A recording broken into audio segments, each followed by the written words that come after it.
Over 50 years ago, in Point Pleasant, West Virginia, the legendary Mothman broke onto the scene.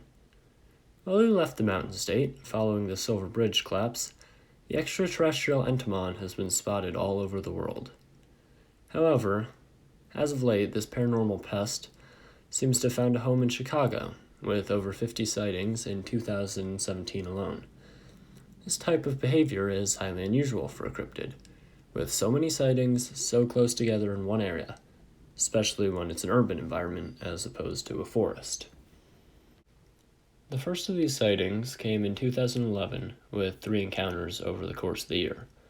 Dubbed the Chicago Phantom, the only photo of the creature came in August by a married couple who was living in the city at the time.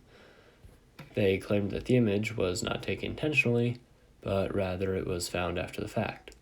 A month later, on September 30th, a group of college students reported seeing the creature and described what they called a feeling of overwhelming fear. The final 2011 sighting came on October 14th, when another couple saw what they described as an immensely oversized sugar glider with burning red eyes flying 12 feet above the ground. 2017 was a boon year for meetings with the Mothman. The first came on April 7th, when a couple in Lincoln Park gave this recollection. It was about 7 feet tall, and instead of clothes, it looked like a giant half-man, half-bird kind of thing. These wings looked almost bat-like and were at least 10 feet across, from tip to tip.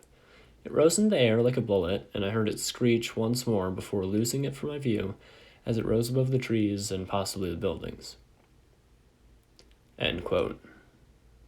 Encounters with the Flying Fiend came to a peak in 2017. However, unlike the Point Pleasant sightings, the overhead omen did not foretell of any disasters for the city this time around. Despite the numbers topping out that year, sightings continue to this very day.